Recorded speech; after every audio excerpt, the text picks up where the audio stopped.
Imagine a world shattered overnight, cities under siege, governments crumbling, and an enemy, not from this world. In the near future, an unknown force descends upon Earth, unleashing chaos and destruction. Cities fall into disarray, and Chicago is no exception. Martial law is declared as authorities struggle to contain the panic. Amidst the turmoil, a family desperately tries to flee the city. The father, a seasoned detective, skillfully evades barricades, reassuring his wife that their best chance at survival is to escape, regroup, and fight back. But as they navigate through the streets, they enter a tunnel, only to find their path blocked by towering alien figures. Before they can react, the aliens unleash a devastating shockwave. The force shatters the car's windshield, instantly killing both parents in the front seats, leaving only their young sons, Gabriel and Rafe, alive in the back. The aliens, seemingly uninterested in the children, scan the bodies, then retreat into the darkness. In the days that follow, humanity realizes the scale of the invasion. With their survival hanging by a thread, world leaders make a desperate choice: surrender. The military is disbanded, and the invaders, now referred to as legislators, seize control, dictating a new way of life. Under their rule, human civilization is reshaped. The legislators force people to construct massive underground living quarters beneath major cities, transforming these zones into industrial hubs dedicated to extracting Earth's resources. A deep divide emerges. Those who collaborate with the aliens grow wealthy and powerful, while the rest of the population is reduced to poverty. Only high-ranking officials and trusted collaborators are permitted inside the fortified closed zones. Any sign of rebellion is crushed mercilessly, with insurgents deported off-world, their fates unknown. To prevent organized resistance, the aliens sever all forms of human communication. Yet, despite these efforts, whispers of defiance persist. Over time, small acts of resistance grow into something bigger, sparking a war that will determine humanity's future. 9 years after the initial invasion, the alien-controlled government maintains strict surveillance over the city. Inside a dimly lit monitoring station, Detective William Mulligan watches a grainy feed of a young man, Gabriel Drummond. The boy who once survived the attack has grown up, and William knows he's now deeply involved with the resistance. Meanwhile, Gabriel meets with his close friend Jurgis,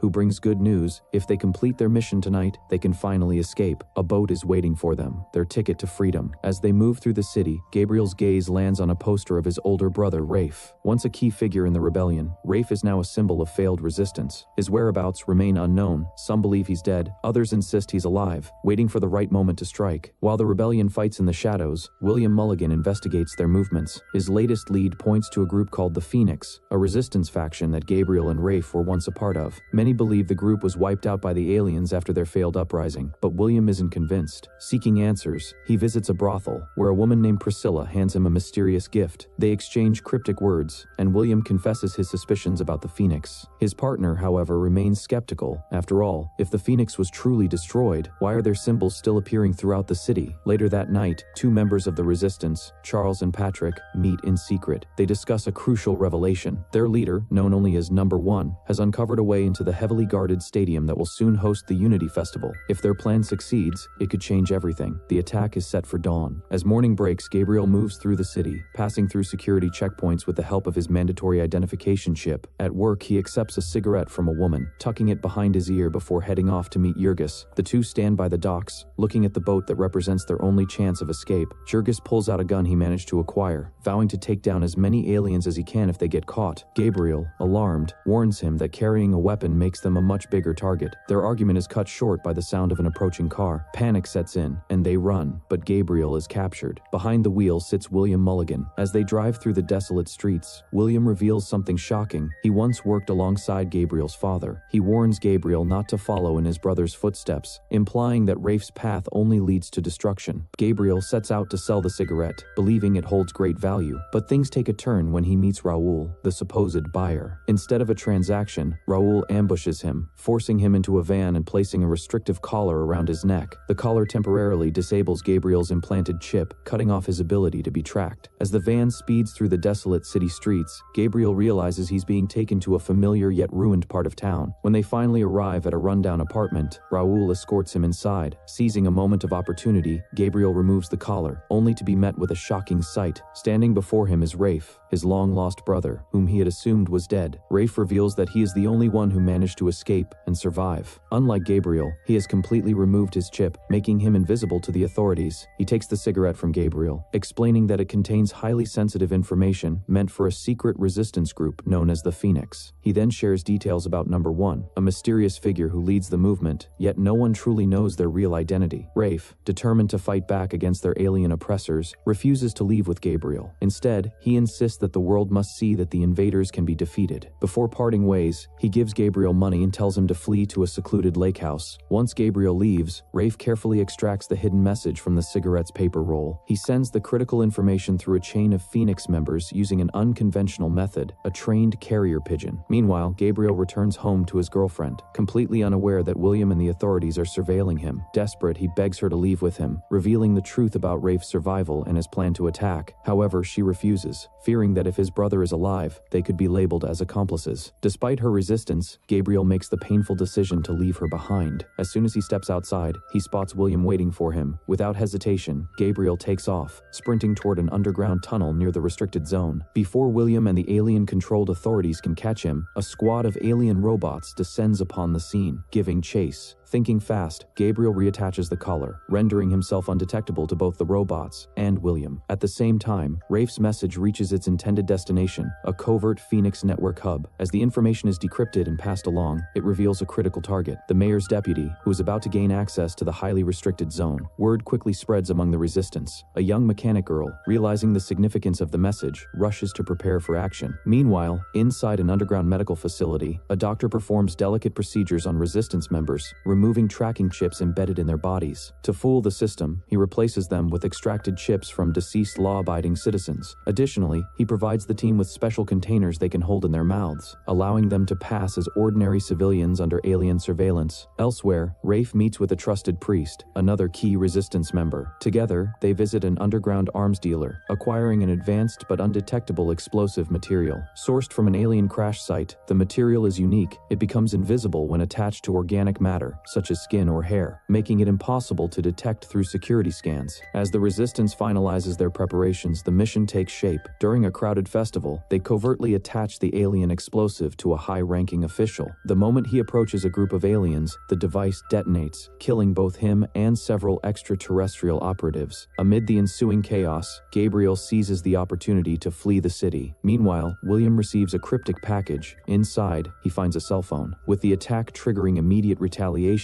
the city is placed under lockdown. Streets are sealed off as authorities launch an intense manhunt for those responsible. The priest, caught in the crossfire, is killed. Rafe, attempting to escape, is pursued by an alien enforcer. He hides inside a van, but just as he is about to be captured, his friend intervenes, bravely killing the alien by ripping off its protective skin. Gabriel, still on the run, searches for his allies but finds their hideout completely destroyed, their escape boat burned beyond repair. Left with no other option, he heads back to his hometown. However, the aliens are now furious. In response, they send elite hunters from another world to track down the remaining rebels. Meanwhile, the city's commissioner, having uncovered the priest's origins, contemplates betraying the resistance's location to the aliens. The extraterrestrials demand the total destruction of the district harboring the Phoenix. William argues against it, warning that such drastic action will only spark further rebellion. However, the commissioner refuses to listen, insisting that the aliens will stop at nothing to eliminate the resistance, no matter the cost. Preparing for negotiations, the commissioner suits up and heads to the closed zone for a high-level meeting with the aliens. Meanwhile, the authorities conduct sweeping raids across the city, capturing Gabriel. One of the Phoenix members, fearing for his family's safety, gives up Rafe's location. Rafe and his crew, unaware of the betrayal, board a bus bound for New York City. Suddenly, the lights flicker, and alien hunters alongside police officers storm the vehicle. Realizing they are trapped, Rafe's friend sacrifices himself, while the mechanic girl is killed instantly in a futile attempt to fight back. Rafe, though wounded, refuses to surrender, and is ultimately shot unconscious by William, who takes him into custody. Later, William interrogates Gabriel, who demands a lawyer, but William coldly dismisses the idea, stating that such rights no longer exist. He then reveals that it was he who burned the boat, effectively crushing Gabriel's escape plan. Still, Gabriel refuses to cooperate. William then takes him to see Rafe, who has been severely beaten and chained. Rafe,